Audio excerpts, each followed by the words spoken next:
Salutare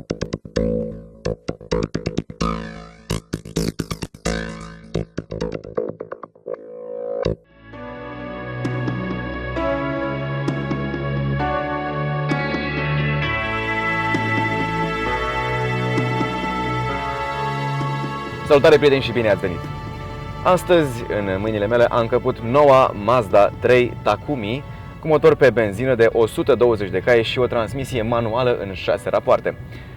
Am auzit numai lucruri bune despre acest șasiu și astăzi am vrut să mă conving că așa este. Acum să încep cu o mică prezentare a mașinii și apoi vom vorbi despre plusurile și minusurile acestei mașini. Pentru început, cum am spus, motor de 2 litri, benzină, 120 de cai, cuplat unei cutii manuale cu 6 rapoarte. Ce poate acest motor? Ei bine, având în vedere masa scăzută a mașinii, adică o tonă 200 aproximativ, tot cu șofer să zicem o tonă 280, cam așa, motorul face sprintul de la 0 la 100 în, spun cei de la Mazda, 8,9 secunde, ceea ce nu este chiar rău. Dar nu veți simți niciun cuplu imens atunci când faceți depășiri și cu siguranță va trebui tot timpul să retrogradați o treaptă ca să puteți face o depășire eficientă. În oraș motorul este ascultător, nu se aude deloc, ba acum în cazul nostru tocmai a intrat în funcțiune sistemul Start-Stop, care la ei se numește iStop, nu Start-Stop, fiecare cu brandingul lui. Dar chiar și atunci când este pornit motorul, este foarte silențios, aproape că nu știi că e pornit. În oraș se comportă foarte bine, iată s-a oprit motorul, acum apăsăm ambreiajul, mașina pornește fără nicio latență. Acum să vă zic și cam cât consumă acest motor. Deocamdată, eu am dat un reset la computerul de bord, să zicem, acum 24 de ore. Încă n-a avut timp să se așeze, acum consumul mediu este undeva la 7,9 litri. Dar eu cred că va mai coborî un pic. Consumul final va fi cu siguranță pus pe site după ce apucăm să scriem review-ul, dar deocamdată este la 7,9. Eu cred că va ajunge undeva la 7,5, cam așa estimez eu, dar cine știe, poate va ajunge chiar și mai jos. Oricum ar fi, cu siguranță va fi un pic peste estimările producătorului, pentru că așa fac producătorii estimări mult prea optimiste. Acum că am vorbit de motor, să vorbim puțin și despre cutia de viteze în 6 rapoarte. Această unitate, în 6 rapoarte, după cum am spus, este una care mie îmi place foarte mult, pentru că rapoartele sunt scurte și precise. Îmi place foarte mult să schimb vitezele în Mazda 3 și parcă îmi pare rău că motorul acesta de 2 litri dezvoltă doar 120 de cai putere. Dar din câte am înțeles eu, litrajul mare și puterea mică asigură o durată de viață mai mare a motorului. Nu știu dacă mai țineți minte, dar la versiunea dinainte a existat varianta Mazda Speed 3, adică varianta nervoasă a mașinii, să zicem M-ul, RS-ul, cum vreți voi, a modelului Mazda 3. Deocamdată, din ce văd eu din această mașină, se pare că japonezii au învățat foarte mult din șasiul Mazda Speed, pentru că chiar dacă prin direcție nu simți mare brânză, atunci când schimbi direcția un pic mai abrupt, mașina îți dă încredere în curbe și parcă atunci, imediat ce ai trecut de vârful unei curbe, de apexul unei curbe, parcă îți dă încredere să apeși un pic accelerația. Chiar dacă, după cum ziceam, ai la dispoziție doar 120 de cai și 210 Nm.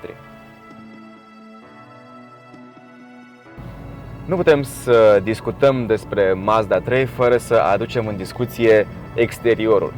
Pentru că noua Mazda 3, puteți să spuneți ce vreți, dar mie mi se pare că arată foarte bine.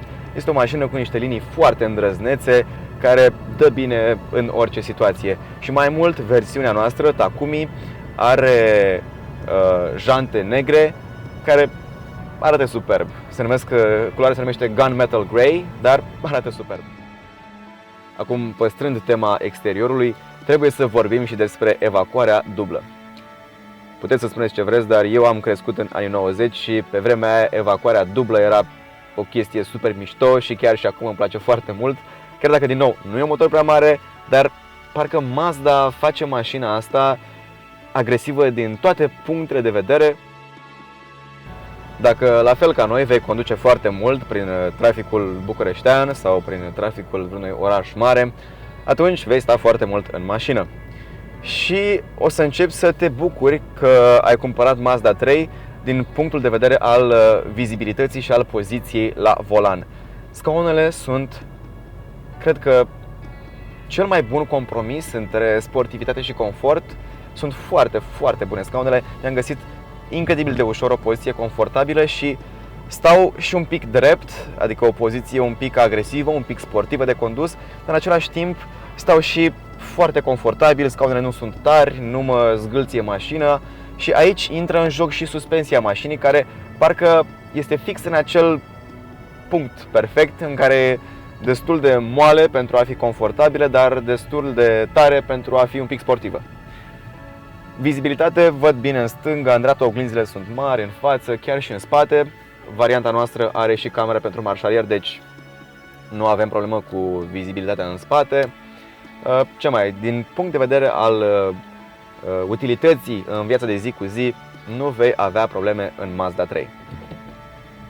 Mai mult decât atât, dacă ai familie, la fel nu e nicio problemă, pentru că în spate încap ușor, lejer, doi adulți, chiar cu scaunul pus în poziția mea de condus.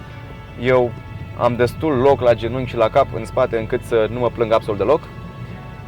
Încape și o a treia persoană, dar tunelul de transmisie e destul de înalt, așa că nu va sta foarte confortabil, dar încape și o a treia persoană. Tot pentru siguranța la condus, mai ales în oraș, Mazda dotează Mazda 3 Takumi cu Blind Spot Assist, adică atunci când ai o mașină în unghiul mort, se aprinde un beculeț galben în oglindă care te atenționează că nu este cazul să depășești. Portbagajul are o capacitate de 363 de litri, 363 până la polița portbagajului, deci nu cu tot cu partea de sus, adică până la geam, ceea ce e destul de ok. Și mai mult ce îmi place la acest portbagaj e că nu trebuie să ridici pachetele sau greutățile pe care le ai de pus în portbagaj foarte sus, pentru că buza portbagajului nu este foarte înaltă, așa că e ușor de încărcat orice în această mașină. Să vorbim puțin și despre facilitățile pe care le ai în interiorul noii tale Mazda 3, și anume sistemul de infotainment. În cazul de față, sistemul este unul care are și un ecran tactil, dar în același timp poate fi controlat și printr-o rotiță aici, în genul iDrive-ului, adică se poate selecta foarte ușor orice de pe ecran, putem apăsa pe rotiță pentru a face o selecție. Avem și câteva comenzi rapide către media, home și navigație. Acum, noi aici jos avem și butonul de navigație, dar dacă îl apăsăm, Your Mazda is not equipped with a navigation system. Unde am mai văzut noi asta? La Toyota, adică ei pun butonelul, dar ca să-ți pună și softul trebuie să mai dai încă 500 de euro. Nu sunt foarte mulți bani, dar cred că în banii ăștia îți găsești un Garmin un pic mai ieftin. Sistemul de infotainment, după cum spuneam, e ușor de folosit. Avem o grămadă de conexiuni, avem Bluetooth, avem două USB-uri, avem card SD, avem auxiliar, deci în orice mod vrem să punem muzică în mașina asta, putem să o facem. Mergând pe aici putem conecta foarte ușor un telefon, telefonul meu este conectat, se aude foarte bine, niciun rateu. Avem și o pagină cu setări. Totul este foarte ușor de folosit și răspunde foarte repede la comenzi. Aici în cotieră găsim conexiunile de care vă spuneam mai devreme, adică cele două USB-uri, cardul SD, auxiliarul și o priză de 12V. Acum să vorbim puțin despre plusurile și minusurile acestei mașini. Mai degrabă despre minusuri, pentru că până acum parcă numai despre plusuri am vorbit. În principiu, interiorul nu are multe materiale de proastă calitate, dar parcă pe aici, pe acolo, nu le înțeleg rostul, nu înțeleg de ce sunt puse. Spre exemplu, aici, pe consola centrală, pe bord, e un material plăcut la atingere, dar fix unde este ecranul de infotainment, este o bucată de plastic. Și nu înțeleg de ce. Poate ca să monteze ei mai ușor acest ecran, dar n-ar fi putut să fie și aici materialul acesta plăcut la atingere? La fel, după cum spuneam, nu prea îmi plac mie inserțiile de plastic ce imită fibra de carbon. Le găsim și aici pe ușă și un pic aici sus. Și în jos, aici pe consola centrală, cum se continuă ea în jos, auziți și voi, plastic. dar este un plastic ce drept, îl simt foarte, foarte dur, deci acesta nu cred că va ceda. În schimb, acesta de aici e destul de firav. Mașina pe care o conducem noi costă 19.790 de euro. Ce primești în banii ăștia? Primești un hatchback spațios în care poți căra și oameni și lucruri în portbagaj, un motor pe benzină de 2 litri și 120 de cai, un pic cam letargic pentru mine, dar cu siguranță va avea un consum scăzut în oraș. O cutie manuală în 6 rapoarte, foarte plăcută de utilizat, cu rapoarte scurte și precise. Singura chestie pe care aș mai adăuga eu ar fi opționalul de navigație. Softul costă doar 500 de euro și deci în total ar fi puțin peste 20.000 de euro. Mi-mi place Mazda 3, singura chestie care, după cum spuneam, nu prea îmi place e că interiorul încearcă să mă păcălească pe aici pe acolo. În rest, pare a fi o mașină care va rezista testului timpului și obțin motorul cu siguranță va rezista. Prieteni, dacă v-a plăcut review-ul nostru, dați-ne un like. Dacă nu, e un buton și pentru asta. Iar dacă vreți să mai vedeți și alte review-uri, atunci vă rog abonați-vă.